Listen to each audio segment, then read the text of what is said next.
The one and the only, the triple, the G.O.D, live on Team GRF TV. I'd like to welcome you guys back to another installment of Triple the Guy Speaks on Yo, My Little Pony Season 8, Episode number 7, Horseplay. Now, I will admit, for real, that because, I do my internet thing, is that I knew this episode leaked, so I saw what the synopsis was, so I kind of was coming into the episode with an expectation of this is what it's going to be, this is how we're going to solve the problem, and then everybody's happy afterwards. Here's the thing. Even with knowing that information and having that expectation of thinking you knew what more was, how we will solve more, and how happily ever after will come because indeed friendship is magic, this show bucked all of that in so many ways because first of all, what has to be commended is you could really hear Nicole Oliver really having fun with this episode. And it's episodes like these that lately that I've been more and more in tune of hearing the actors and actresses having fun with what they're given. It's like episodes like these don't really happen that often, where you see somebody as high esteemed as our own Princess Celestia, Me Gusta, indeed, raises the son and all of that, being able to step out and having this story of, I've always been a watcher but never a player, and I want to be a part of that.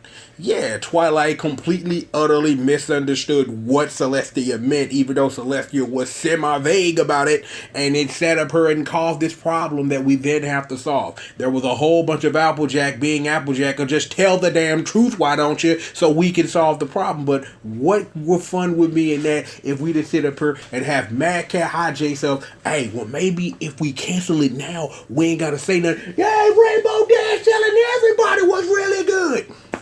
See, it is things like this that makes this show lovable and makes it work because they thought they was finna get out the episode smooth, clean. Like, we ain't gotta tell nobody Celestia is horrible as hell. We ain't gotta do that. Well, nope. You gotta figure out another way. Cause see, again, it's like I've said this a couple of episodes in this season where I've just noticed because of how I watch the show of if you would have just went straight to the point and just opened your mouth and said something, there would have been no conflict. The problem would have been solved maybe 18 minutes ago. But then again, that doesn't make for a great episode. That doesn't teach a great moral, and it doesn't make for good television. So I have to understand that, that looking straight forward at it, that you could have solved this problem. But at the same time, having all of that did a couple of things I really appreciate, and it reminds me of how much, again, that I appreciate the bond between Celestia and Twilight Sparkle. Of this is not a friendship thing, that is a mother-daughter bond. That again, like Twilight said, I've known you since you were a filly. You've been the one that I've looked up to the most. Is that I'm not sitting up here saying Twilight Velvet's a bad mom or anything like that. No. I'm just saying that even though Twilight Velvet is her mother, Princess Celestia has been more of a mother and a mother figure to Twilight because of her ultimate evolution into Princess herself. I'm like, the squad even clowned her, which I thought was funny. Like, it's one thing when we sit around here and blow our noses and burp and scratch our balls and do these things around you, but around Princess Celestia, we could never do that. And Twilight just sitting up here like, really? Seriously? For real? Uh-huh. No, but see, again, it's just that familiarity between friends. It's like, you can sit up here and say somebody your friend, but let's just take, for example, just something personal. There are things that you can watch on this channel that me and Jay do that I wouldn't do around other people. But again, I'm someone who doesn't have that many friends, but I do also know tone and place. Is that, again, with the bond that the main six have created over these seasons, and then when you add the ace, the MVP Spike, because like I'm just gonna talk about it. Like, there is just something special about when Spike gets extra cynical about things, and it's like the way that they animate his cynicism is just like off the chain. Like the looks he be having on his face when people be saying something, he'd be like, you serious? Like, swear to God. No, totally not. And then when you add Starlight Glimmer to the mix and all of that old stuff, and it's that familiarity. Even though we saved the world a whole bunch of million times, we've been in Princess Celestia face. We don't really know her like that. Like, but again, we talked about the bond between Celestia and Twilight is a whole different thing than we all gathered in a room, we saving the world, we having a gala, we kicking it. This is something a lot more formal. And I'm glad that this episode gave Celestia a chance to step out of her box. I'm like, I didn't know Celestia had a Royal Canterlot voice. You could assume she had a Canterlot voice because Luna has one, but it's like, yo, seeing that on display was off the chain. Like, word? Like, Celestia reminds me of some people that I've met in my life where they don't ever raise their voice, but on an off chance you do, you sit up and look like, that is a thing that happens? You can't be serious. But again, like I said, just get to the point so we can go ahead and get up out of here, is, again, because I had some expectations because the episode leaks and the synopsis was out. So it's like, well, okay, this is going to be a cut and dry, watch this, review it or whatever, and have all that. But here is the thing that I wanted to say, the best for last on this one. My girl, Fluttershy, clown mode. Not like that. Just listen. See, as a fan of this show, and it's like you can watch past reviews to be like, when characters show growth and evolve and change and do things that forward their character, those are things I take the time to say thank you, show, for not thinking that I'm a dummy dum. We had an episode where Fluttershy showed that she really has a special gift when it comes to acting. Because I'm like, yo, that episode in Rarity's Boutique, that was off the meter. Like, she clown. And it's like to see that the show is like, well, we haven't forgot that this is a skill that Fluttershy is currently trying to evolve in within ourselves. So we're not going to forget that you're dummy dum. So we're going to remind you that Fluttershy has this skill.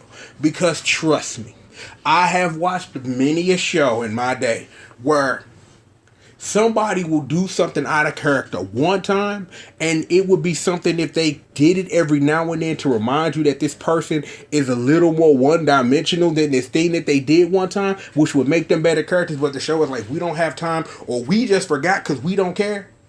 My Little Pony has never been a show that has really forgotten who these characters are and the little twerks and tings and tangs that make them tick as characters, and characters that we have grown to love and enjoy watching every time they come on television or in a movie, because that happened with Fizzle Pop Berry Twist. Regardless, all I'm saying is thank you, show, for, again, not thinking that I'm a dummy McDum. That reminded me that, yo, a couple of episodes, Fluttershy show, she can straight act, that she got skills. And the show is like, we remember Fluttershy got skills. Here's just a sharp reminder. I don't think that this is, I don't know if they're going to keep going back to this well, and this is going to build up to something with this season or next season. But again, just to say it, because it just needs to be repeated, just so I'm getting it out there to the streets.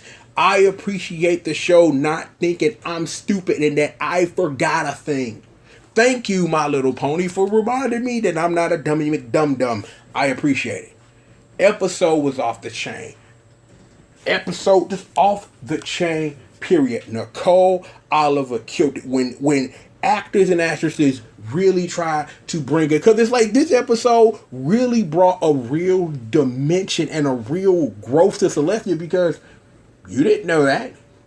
That, yeah, you raised the sun 1,111 years ago. That's great. You're immortal or whatever. That's super cool. But all this time, I've watched this time pass, but I've never had an opportunity in my long, infinite existence as the princess who raises the sun every day of being a part of a play. And ultimately, it came full circle that sometimes we not built for acting. Sometimes we built for seeing the bigger picture. Directors. I'm like, if you really think about it, because I'm on this 10, so let me run it before we get up out of here. Celestia really is a director in real life. In real life, as in the show. Think about it like this.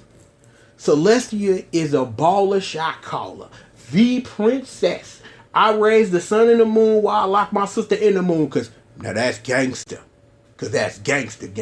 You feel me? So you have that she sits up here, and we've had the episodes where we've had little dimensions of growth of the episode where Luna and Celestia switch bodies, of understanding what these two princesses go through, that they gave a little character. This, when I think about it now, that because that's why I love doing this, it's just a reminder of this is what Celestia do on a daily basis. So Celestia sits up here, sees the biggest picture when it comes to the world of Equestria, which she is responsible for, and seeing what's best and doing what's best no matter what it costs. And this episode was there at the end, and I'm glad that the show did that, even though that when I came into the review and hit the mic, that wasn't even a thing I was thinking of. So, bravo. Bravo, show. Bravo. Bravo. You gotta love that. But yo, I'm finna turn this into a video. I'm gonna turn this into a video. You guys enjoy this, man. Listen to me spitting my hot venom. A new episode coming out. I'm sorry that this came out mad late, but I've been busy all week trying to get some things together. So really didn't have time to really sit down and really enjoy this episode. But I really gotta do better with that. So keep me on my toes. Scat Skip Skababa, gonna get up out of here, man. The weekend away, so I got plenty more work coming. I'm about to get in the lab and put in some work real quick, and we're gonna see what's come up with that. So you never know. So stay tuned. For real, Scat, Skittle, Skabobble. You know who it is that I is. And that is proper grammar all the way. The one and the only, the triples of G.O.D. I'd like to thank all of you for joining me for another installment of Triple the Guy Speaks On. And with all of that being said, I'll holler at you guys next time, man. Peace out.